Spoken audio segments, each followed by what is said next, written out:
So we're living in a very unique time in human history right now. Some people are calling it the information age or the communication age. So it's very easy to get information and put information out there now that everyone has a phone that's connected to the internet. Anyone can make a website, anyone can go on YouTube. So if you have a fancy enough website or a good enough looking video on YouTube, people are going to believe almost anything you say as long as it sounds halfway plausible. So that's where we're getting a lot of misinformation these days in the health and fitness world. So there seems to be a lot more of this misinformation in the nutritional side of things. So I wanted to clear up some things for you guys so that you're not wondering about some of the stuff that you may have heard on the internet or whatever. So the first thing I want to talk about is this idea of starvation mode. So I've heard qualified trainers talk about this, and it's surprising because it's absolute nonsense. So basically what the idea is that if you have calories, if your calories are too low, then your body will think you're starving and it will start to hold on to your fat. Or like if you miss a meal or something like that, skip a meal throughout your day, your body will think you're starving and it won't let you burn any fat for energy, which is just crazy. It doesn't make any sense. So if you've ever seen someone who's starving, like a hunger striker, someone who's malnourished, they're not fat. They don't hold on to their fat. Their body doesn't think they're starving and go, oh, let me hold on to the fat. It cannibalizes itself. It needs energy from somewhere and it will break your body down to get that. It's not going to change because you missed lunch one day because you got stuck in a meeting. So you don't have to worry about starvation mode. It doesn't exist. Anyone who's done a little bit of physics in school knows that you can't get energy from nowhere. It has to come from somewhere. So if you're expending energy, you got to consume energy to fuel that. So the only worry is for people who are trying to gain weight, who are trying to put on muscle mass. Then you want to make sure you're not consistently missing meals. If it happens to you once, then it's just happened. Like you just have to keep moving and get on with the rest of your workout, rest of your life. If you're trying to lose weight, no, if you have too low calories, you'll feel tired, you'll feel cranky, you won't get good workouts, but you won't be holding on to fat because your body thinks you're starving.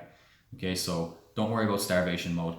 You do want to keep your calories at a good level so that you have energy to actually get through your bodily functions. There's more than just working out, and there's more than just losing body fat going on with your body. So keep your calories at a good level, good maintenance level, and work hard. Okay, that's basically it. The extra work will burn off the rest of the calories, and that will come as body fat. The next one I hear is fruit makes you fat. So this is one I hear a lot as well. And it usually happens when people are working out, they can't seem to shift a few pounds. So they go, oh, I eat a banana every morning. Maybe that's it. I've heard bananas are high in sugar or they're high on the glycemic index, which is true, but not so high that they're going to mess up everything else that you're doing. Like if you have a completely healthy diet, you're working out well, fruit's not going to be the thing that makes you fat. I don't think I've ever heard anybody getting fat because they eat too much fruit. Because the thing is, fruit, nature made it a certain way. It's got fiber. If you eat the whole fruit, it's got fiber, it's got the flesh. Your body has to break that down. So the sugar slowly absorbs into your body. No matter what you eat, your body will break it down into sugar anyway. So this fruit is just being broken down a little easier by the body. But if you eat the whole fruit, you're going to be fine. So a good thing to think about then as well is, like, if you drink a bottle of Coke, now that's just pure sugar going into your bloodstream, going into your body. That doesn't have to get broken down. So those kind of things are the culprit. You know, fruit is not going to be the worst thing in the world. To eat the amount of fruit that would be the equivalent of the same amount of sugar in a bottle of Coke, you want to be eating a lot of fruit. I think you have to eat something like 40 feet of cane sugar. I've seen cane sugar is about that thick. You have to eat 40 foot of it to get what you would get in a bottle of Coke. You just wouldn't be able to eat that much, basically. So don't worry about the sugar in fruit. Fruit has got so many other beneficial things that you want to have that you don't want to be scared of eating fruit. So eat it up. Okay, that next one, eating at night will make you fat. So the logic of this is that, and it kind of makes sense on the surface, you're eating at night, but you're not going to be you're not going to be working out or moving around too much at night is what usually people are talking about. So let's say you eat at 8 o'clock, you go to bed at 10, you've just been watching TV up until then. So now your body's not really doing anything. But that's not the only time your body is burning energy when you're working out. You actually burn more energy the rest of your day. Your body has many, many functions that it's doing it and needs energy for. And then just to put this in a simple kind of hypothetical situation, what if you're flying somewhere? What if you eat at 6 p.m. or 6 a.m. somewhere, and then you fly somewhere else halfway across the world, the time zone's different, you get there, it's nighttime. Are you now going to be fat because you ate? Like, you know what I mean? This doesn't make any sense. Your body doesn't have a watch that goes like, oh, 8 o'clock, let's store that as fat and not use it as energy right now. If you need the energy, your body will use the energy. So if you're working out throughout your day and you're consistently working out and you're moving around and you're doing as much as you need, it doesn't matter what time you eat. Okay. Now there is going to be little things that can help you out, post-workout, pre-workout, but we're not talking about that. We're talking about when people say you shouldn't eat after a certain time because your body will just store it all as fat. It's all about the energy balance at the end of the day. So if you starve yourself all day and then you have an apple at midnight and then go to bed, you're going to die basically. So you're not going to get fat from that. So it's not eating at night, it's the amount that you eat regardless of the time of day. Okay, next one is eating cholesterol raises cholesterol. Again, not true. It's something that people just think because cholesterol is bad. You see cholesterol in an egg. It's usually the thing that people talk about. And then they go, oh, don't eat that, cholesterol is bad. But that's just bad science. That's just misunderstanding how cholesterol raises in the body. So there's two schools of thought of how cholesterol can raise in the body. One is unhealthy fats, trans fats and saturated fats, and the other is actually high amounts of sugar. So both have been shown in studies to raise cholesterol in the body, but some people are saying that these studies are kind of flawed and they're not taking into many variables that should be accounted for. So I'll leave that kind of to the experts to decide which is the culprit. But what I know for sure is that it's not dietary cholesterol. Barely raises your cholesterol levels at all. The second thing is we need dietary cholesterol. One simple function is that it helps the production of vitamin D in the body. It helps kind of regulate some hormones, I think, as well. So it's good to have. You want to have dietary cholesterol in your body. So eating a couple of eggs a day is not going to do you any harm. Okay, not adding cholesterol into your diet, however, that could end up making you sick or making you ill or doing something bad for you. So don't worry about the cholesterol. Our body absorbs it and uses it for what it needs it. It doesn't go into your bloodstream and spike your regular cholesterol. And then the last one is having lots of small meals throughout the day to stoke your metabolism.